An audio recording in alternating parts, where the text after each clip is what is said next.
Good morning, North America. Welcome to Church Talk TV. Lively talk about life, church, and church life. I'm your co-host, Dr. Bill Tenney-Britton, and I'm joined, as usual, by my co-host, Dr. Kris Tenney-Britton, and we're broadcasting from our studio in Columbia, Missouri, the heartland of America. Say good morning, Kris. Well, good morning, and welcome to Church Talk TV. Kris and Bill Tenney-Britton here to talk about, I want to talk about a survey that we did many years ago. That's not many, it was several years ago, where we talked to literally thousands of lay people, and we asked them, what is it about your relationship with Jesus Christ that the world needs to know, or that your neighbor needs to know, or that your neighbor would find at least worth listening to?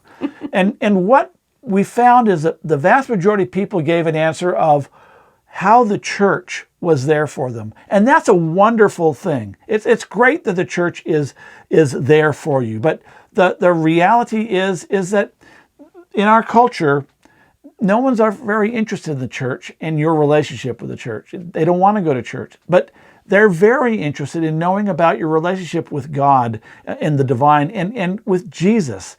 And the problem is that most people can't articulate that. Yeah, I'm just thinking, what do you do? What happens to the relationship you think you have with Jesus when your church fails you? Right? And a lot of people get angry with the church and whatnot, and that's then where we see no longer Christians. The duns, right. Really about the church. Anyways, to help people in articulating and finding, right? I think finding, articulating, and then being able to share with others about Jesus, we put together, and actually you are the one who put this together, or came up with this idea, which I think is brilliant, the 5 faces of Jesus. And so considering these different faces of Jesus, people are able to answer that question that Jesus posed in the New Testament book of Matthew. Who do you say I am? So the reality is although we know that Jesus is multifaceted, that Jesus has lots of different, if you will, faces, what we found is that there are 5 faces that it seems most people are able to relate to. They can say, yeah, because we've got these 5 faces. They go, oh, I relate to this one. Now, the reality is we're going to share them in a minute, and that you probably relate to any number of them. Most people relate to 2 or even 3 of them, and especially at different times in their lives. But I want to encourage you, just for an exercise, to pick the one, just the one that has the most call on your life, and learn to articulate that. Then you can shift and talk about another one some other time. But learn to share what is it about your relationship with Jesus that the world needs to know based on one of these 5. Share that with someone several times, and pretty soon you'll find you're able, when someone says, why do you go to church? You'll be able to say, well, let me tell you about this relationship with Jesus that I have, and that's why I go to church. And so Jesus is my blah, blah, blah. So here we go. There's 5 faces of Jesus, and real quick, there's companion, there's healer, there's rescuer, there's guide, and there's promise keeper. And I think you have something to say about companion. I do. This dear woman who taught me about Jesus, she really mentored me. She was in her 80s when I met her, and she cared for our children when they were little itty bitties. She was just this woman of God from down in the middle of Georgia, raised quite rurally, and we call her Nanny. Everyone called her Nanny. And Nanny had such this relationship with Jesus that one night you were down camp directing, or being a counselor, camp counselor, with our 2 middle children. And tornadoes, horrid storms came. Nanny had been in the hospital. She was pretty incoherent and was staying at our house. She couldn't walk, and the tornado sirens went off. And I picked her up and had to carry her down 2 flights of stairs with her other 3 children. And we were down there, and she just sat there and she said, we don't need to be scared. I said, Okay. And she said, let's just praise Jesus. And so we sat there and we sang songs until the sirens had stopped. We waited for a little while, and then everyone was able to return to their rooms. And I carried her back up the stairs. She knew Jesus as her companion, and she brought that companion with her that night. So there's one. So maybe you're able to relate to Jesus as companion, and that's the face that you most relate to. One that I find that we relate to as a family is Jesus as healer. We have a granddaughter who was born with a deformed heart. We didn't know it was a deformed heart when she was first born, but it became very apparent very quickly. And my daughter, who is in medical services now, perhaps because of this event, she called the doctor when her daughter was having some issues, and the doctor said, let me come in, or bring her in, and let's take an x-ray. And then they found that her heart was misshaped. She was actually missing a section of her heart. And so that was a Monday, and she called me and said, listen, I need you, Dad, to meet me at the Children's Hospital in Portland, Oregon, because on Friday, because they're going to prep Carson for surgery, and then on Monday they're going to do the heart surgery. Could you come down to be with me? And I said, well, absolutely, that's what the dad thing is. And so on Thursday night, actually it was on Friday morning on my way down, I got a call from a dear church member who called and said, Sharon. Her name was Sharon, yep, who called and said, I want you to know, Pastor Bill, that I was praying for Carson. And I said, great. She says, and God has given me a message for you. And I'm like, okay. And she said, God told me to tell you that the baby's heart is perfect.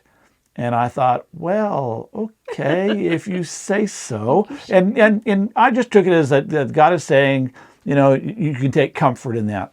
Well, I got lost going to this hospital, and I ended up there almost 45 minutes after my daughter and the kids were in the surgical consult. And I finally found my way into the hospital, and I'm walking down into the surgical conference wing, and my daughter and family come out of the office down the hall. I see them come out, and my daughter's got this big grin on her face. And okay, I wonder what that's about. And she sees me, she comes running, she throws her arms around me, says, Dad, they did a CAT scan today, and the baby's heart is perfect.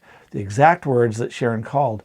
And there's x-rays that show a deformed heart. There's a CAT scan to show a perfect heart. And there's a woman who prayed literally all night long. She paced the floors and prayed for Carson. When someone asks that family, my family, about who Jesus is to them, they see Jesus as a healer. Maybe that and maybe that relates to you. Maybe it's the healing of a heart or healing of some other hurt. But that Jesus as a healer is someone that you relate to, and I can tell you that's a face of Jesus that others can relate to as well. Yeah, thank you. Well, the third face, as you mentioned, is Jesus as rescuer. And those of us that are in 12-step programs, we know him very well as our rescuer. If you are in recovery or know of someone who's in recovery or know of people that sit around recovery rooms, no doubt you have heard about how low we're able to sink in whatever it is we need recovery from, how low we are able to sink, and how Jesus, our higher power, but those of us know that it's Jesus, how he comes and rescues us, how he lifts us up out of those gutters, out of those depths, and offers us a brand new life. So maybe that's a face of Jesus that you can relate to, a Jesus that has reached down and lifted you or a family member or a friend up, and you can say, I get that Jesus. That's a Jesus that I can relate to. Right. Well, the next one is Jesus as guide, and it's one of mine. In fact, that's my primary face of Jesus. Jesus as guide, and this Jesus is the Jesus who. Well, let me tell you about my life real quick, is that I was raised in church. I started going to church 9 months before I was born. And so there's never been a time where I didn't feel like Jesus and didn't know that Jesus was in my heart. But I spent years literally wandering around from career to career, never mind career, job to job, looking for the job that I would just love, that would just make the sense of my life. And I couldn't find it. I'm ADHD, and I'd wandered around, and I'd get tired of the job. And finally, Jesus literally, not physically, but taps on my shoulder and says, I've got a job for you. Are you ready to do it my way? And it was like, yeah, okay, I'll give it a try because I've pretty much tried everything else. And so I started on this path of, for me, that was ministry. For my dad, it was chemistry. And, everyone has their own call into whatever God is calling you into. But for me, it was ministry. And my whole life it really came together from that point on as it began to make sense. And that Jesus is like, if you will, like an Indian scout. And he goes out over the hills and he looks and he sees what's out there and he says, he waves and he says, come on, we're going this way. And sometimes it's great and sometimes it's scary, but it's always the most interesting and fascinating and exciting life because Jesus keeps saying, come on, we're going this way. He guides my life and it has been a blast in this ride. So maybe you understand or you can relate to Jesus as a guide, someone who has, given you direction and purpose in life. Maybe that's the face of Jesus that your neighbor needs to hear about. Yeah, thank you. Well, the fifth is Jesus as promise keeper. And our example for that is Bill's stepmother, Dolores' mom, and she died, I think 3 years ago now, from lung cancer. And very quickly, she was diagnosed within 3 months. She had passed. But the reason for that is that she believed that Jesus keeps his promises. And I don't want to say believe. She knew. That's right. It was beyond that belief. Jesus keeps his promises. And so when it was time, when she was diagnosed, very surprisingly, diagnosed with the lung cancer, they looked at treatment options and everything else. And of course, everybody wants her to go through the treatment options because that's what we do, right? Right, exactly. And there were some promises of success, or not promises, but lung cancer can be pretty bad. But there was some sense with what she had that she would respond. She'd be responsive. And but she said, no. I'm not going to go through that. And because Jesus keeps his promises. And quite honestly, I've been waiting for this one. And so she was able to live out her last couple of months, 2-3 months with family and there was nothing more to get ready for, right? I mean, just saying goodbyes. And so she did, and she was ready to go. So maybe that's the Jesus that you can relate to, the Jesus that your neighbor needs to hear about, that Jesus keeps his promises. He walks with you in the darkest of the dark and walks with you no matter what. So maybe that's the Jesus. So there's 5 faces of Jesus, and I hope you've found one that relates to you. And then if you'll learn, put together your story of how Jesus has impacted your life. And when someone asks you a question about church or your religion or whatever, you can articulate how Jesus has been there for you.